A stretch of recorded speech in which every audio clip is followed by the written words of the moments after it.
ole voin hi kan thia tangin April ni som le pakwa zirtop ni ania India rama rorel na sang ber Lok Sabha Member of Parliament MP kalin khan ni ania Mizoram tuang taka in khan na hi nei anita the chuan district sang te report kan lo sa deuh fur to mai theya the chuan tun tuma hian Longtlai district bi ka vote lak dan kan highlight don ani voina Longtlai district MP in khan na hian polling station za somriat pakhat mi puiten vote kan thak the chuan voin tlai dar nga thang khan vote tla hi apum pui thuin vote za zela somruk pathum point pathum paruk tla anga chut ani ole hetiang hi vote tlak dan ania lo ngai thatiang Lok Sabha in khan pui sang ni som hile pali tho khatna Mizoram Parliamentary Constituency Nuaya Longtlai District chunga polling station za somriat pakhata voin khan vote thak ni in tuang takin vote thak hi zo fel ania Longtlai District ka vote thei song sing ko sang ni zali somnga panga ania heng zinga singli sang rok za somnga hi mipa ni in meichia hi singli sang rok zathum panga ania heng vote sing ko sang ni zali somnga panga atangin vote thak na man EVM vote tla hi singa sang riat zanga somriat paruk ania chu za zela somruk pathum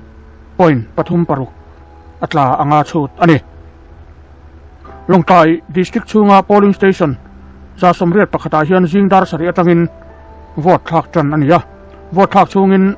hasatna lian tham seitur amlova polling station zong a hian vote thak zo hun tlai lam dar nga thleng khan vote hi thak ni in dar nga khan vote thak hi khar thei vet ani ti chuan in khan vote thak thei hun dar nga thleng report ina atarlan dan chuan tuichong assembly biala polling station somsaria vote thei zong singthum sangruk zanga som pakhat singthum sangruk zanga som pakhat heng zinga singkhat sangre zanga somsari pathum hi mi panin meichia singkhat sangsari zako somthum pariat ania heng voters singthum sangruk zanga som pakhat atang hian EVM vote tla hi singhi sangruk zali somnga paruk ania hi zazela somsari pani point pali paruk atla anga chut ania hi tuichong BLB ania tuichong biala vote lak dan hi mipa singkhat sangli zathum somni pathum le meichia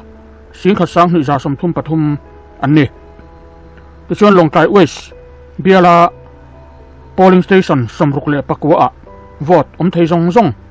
singhi sang kwa zasari som kwa atangin EVM hian vote la singkhat sang kwa zanhi som pasari ania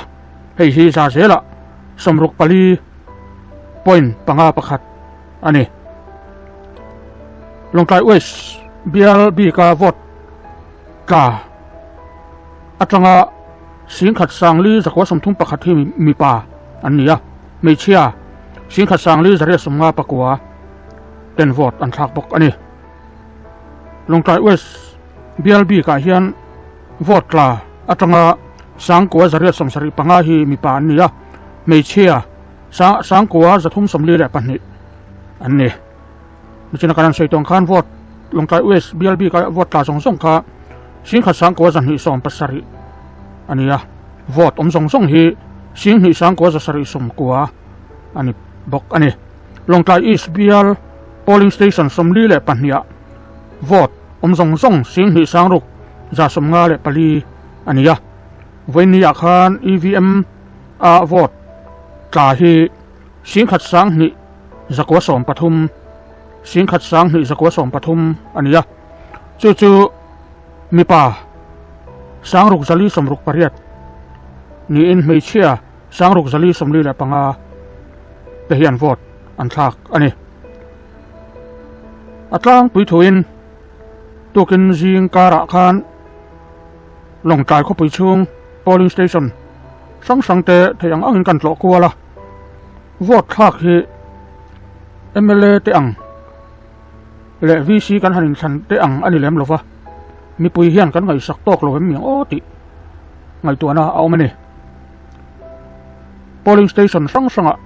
thui taka in tlar muturan lova kan vakal na then khata phei chon vote thak pon lo lova ni akha to kin an ron kala chu tiang chu kan tin hun ania hei hi Mizoram pumpuya hian Longkai district biak chau ani karing lova atlang pui thuin MP in than MP kan than hian vote atla thalu tuk ngai lo ani hei hi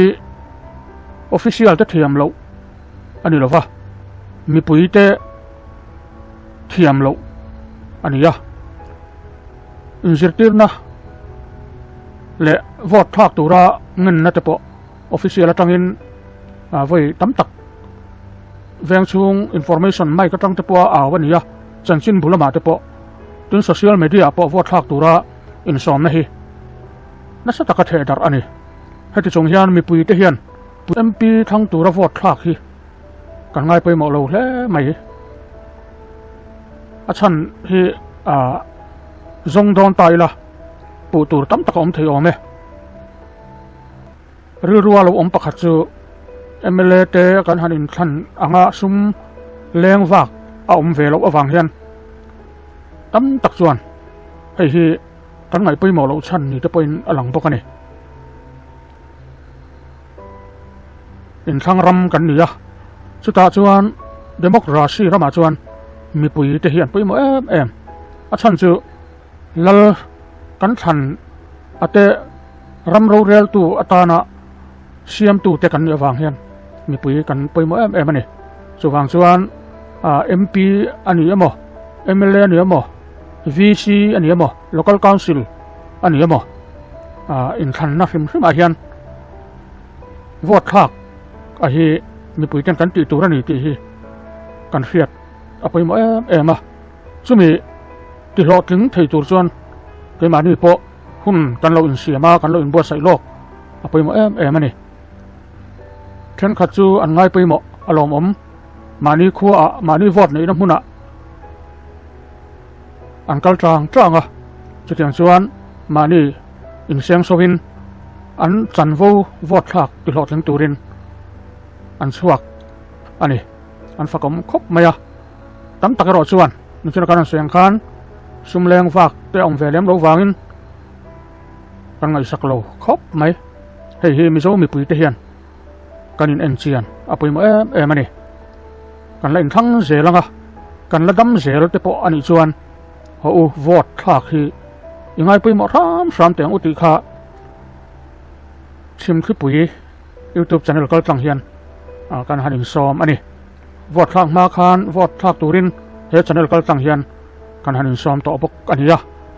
Longkai district a hian tuna kan han chiar ro tak ang khan vote tla zong zong hi za zela somruk pathum point pathum paruk atla asom sari po kan kailo somruk panga po kan kailo somruk pali po kan kailo hei hi chu ale lama chuan atla thak hopalom ti tu tan chuan ati ve thei rang maya za som nga